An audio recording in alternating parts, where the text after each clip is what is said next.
And Ephraim, I'm cutting right to the chase. Let's get to it. Because this is your team. This is your squad. And I know you and Rob G and all the other Lakers fans out there have been hoping against hope that Kyrie Irving was coming to save the day. But he's not. Okay. He's not. You know it. I know it. He's staying in Brooklyn, at least for this year. And still, though, you have LeBron James coming off a 30-point-per-game season. Mm-hmm. You have Anthony Davis, who I think we say this every offseason, should be motivated to play the entire year and play his best basketball. And what I'm saying, the reports are out there.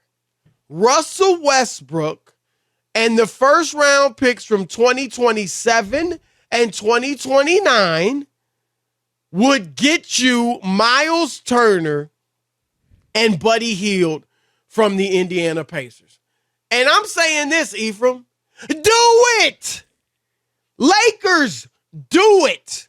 Why not? First of all, Myles Turner is far from chopped liver. He's a 6'11" center who's led the league in blocks twice. All right? He is a good player. He's going to get you double-figure points, going to get you 7 rebounds or so, and protect the rim. So with AD and Myles Turner, you would have great rim protection. I don't want to say, he shoots the three a little bit. All right, I'm not going to say mediocre. He shoots the three a little bit too. So he can stretch the floor a little bit for you. And then Buddy Hield. Buddy Hield is a bona fide sharpshooter. So, Ephraim, I'm on board with that. And let me say this final thing before you go. All this, we can't give up our draft picks. Man, will you stop? First of all, you're the Lakers. You've never built through the draft. Kobe was a draft, but technically a trade. Shaq was a free agent. Wilt was a trade, if I remember correctly, trade. Obviously, Jerry West, that was draft. That was way back in the day. Kareem was a trade. Magic, yes, the draft. But Kareem was the trade. He was the hub. You were great when you drafted James Worthy already. You know? And LeBron, of course, a free agent. Pau Gasol, a trade. Like, the Lakers don't build typically through the draft. No, go ahead. Well, I was going to say, and if you're good, those drafts are going to be late first-round picks anyway.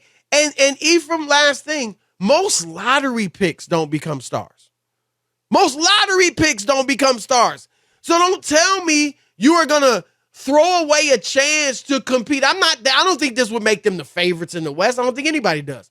But it would give them a much better shot than they have right now. And if LeBron and AD are still as good as we think, then that's not bad. That's not a bad squad.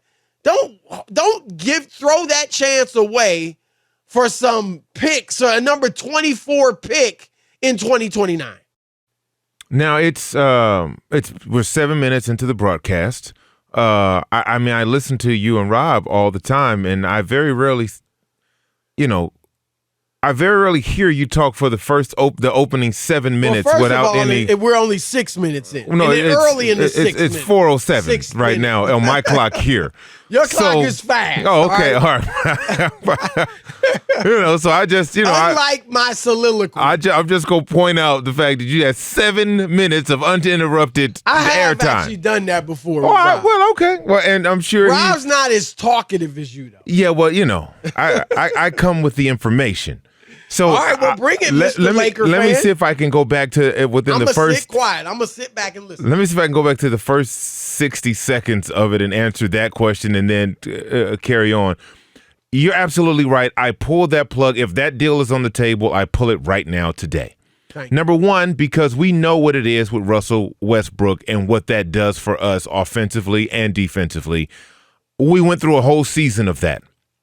Although AD and LeBron were hurt a large portion of that season, a person who was not hurt was Russell Westbrook. He shows up and he'll be there and he'll play. He's just not playing at an efficient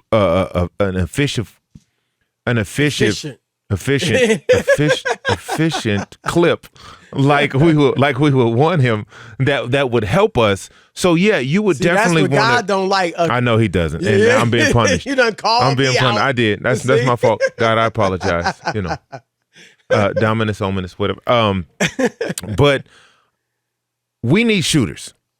Buddy Hield, it like you said, is a knockdown, lights out shoot. That's what he does. Yes. He catches it and it's in the air. You need that floor spacing for AD and for LeBron James. That instantly adds value to your team shipping those draft picks off. Now, to talk about the draft pick situation, you're absolutely right in terms of the Lakers don't really build through the draft. They have a couple outliers with Magic Johnson, who is Magic Johnson, and then the other one, which being Kobe Bryant, who is Kobe being Bryant, right? The Lakers themselves have problems developing young talent.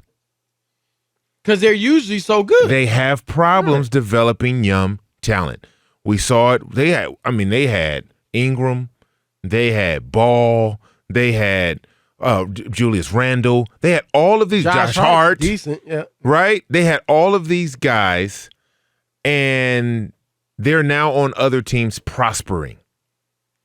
That's not what the Lakers do. People want to come to the Lake. Guys want to come to the Lakers. Shaq wanted. Wilt. Yep. Going all the way back. Powell. Well, and so wait a minute. That was 90 seconds. 90 seconds. That was all I had. 7:09. You've been for 3 minutes. Oh my God. I don't know go where ahead. you learned time. But like I was saying, like I was saying before I was interrupted, the takes don't get better just they are. Longer. They right? tell just that to longer. Tell that to yourself. Tell that to yourself. I say this to wrap it up. I say this to say that the Lakers don't hold the same value in first round draft picks as other teams would because they presume to be good teams. So they're picking later in the draft anyway. Right. So, yeah, those draft picks in a package with Westbrook to get tangible assets that they can use now while LeBron is still LeBron and AD hopefully will be healthy is the best thing for the Lakers to do. I'm with you. Now, tell me, though, this. How much do you like the – I got to be honest. I kind of like them. With Hield and Turner. Yeah. I mean, Kyrie is obviously a star, and if not superstar. But Kyrie brings a lot, right? And Kyrie, I mean, he walked away from LeBron once already. And I know they're not getting him, so this is really almost a moot point. But who's to say that after 2 months, Kyrie wouldn't have gotten fed up and just, you know what I mean, checked out? He's moody. Who's to say he wouldn't have missed being in New Jersey where he has raved about playing and loved being back home? So my point is this, Ephraim. I don't think Lakers, I get it. Okay, it is technically a plan B. It's technically the second choice. But I don't think the gap is as wide as some people would like to say. Like, oh, we could have got Kyrie. Now we got to settle for Turner and Hield. Okay, yeah, I guess just on name and dynamism, you'd rather Kyrie. But I don't think the gap is as huge because you're getting two players. You're getting one that's a great defender. You're getting one that's a terrific shooter. You're not going to have any ego issues. It helps your depth. Like, I don't think it's as much of a consolation prize or as negative of a consolation prize as some people might say. No, look, first of all, it's a bittersweet thing for me, the notion of Kyrie coming to our team. Kyrie coming means Westbrook wouldn't be here. So to me, I'm like, okay, because that experiment didn't work. Right. Has Kyrie had success with LeBron? Absolutely. Flip side of the coin is Kyrie is still unpredictable and undependable. So as much as I watched him dismantle the Brooklyn Nets last year, the last thing I would want is for him to bring that attitude out to LA and do that to my team. So now you have to weigh those two things. How much does he bring to you in terms of wins and accountability, opposed to how much does Buddy Hield, how much does who is the other Miles Turner. How many wins do they bring with stability? Right.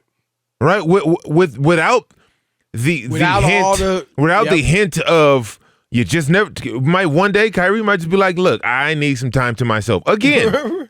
Again, he's done that a bunch of times. There could be a national tragedy, and you just the Lakers aren't in the business of I don't think they can afford to take those type of chances right now. They need to put a unit on the court that is going to show up and show out. That's it. I'm with you. I am with you. And so I think the Lakers need to go ahead and get this done. Because look, with LeBron and AD, you always have a puncher's chance, right? I mean, but let's just be honest. They just don't have the depth. They really don't, they don't have the shooting that's going to, and then they, like you said, they still have an ill-fitting Russell Westbrook. And so you're not overly excited about this team. You bring in these two guys, you're not predicting championship necessarily, but you do feel like, you know what? We got a shot. If a few things fall into place, the energy in the building is different. Yes. And that's the point. Yes. You want to create a symbiotic locker room where guys are focused on going out there and winning, not, okay, right. You don't need that, I'm telling you.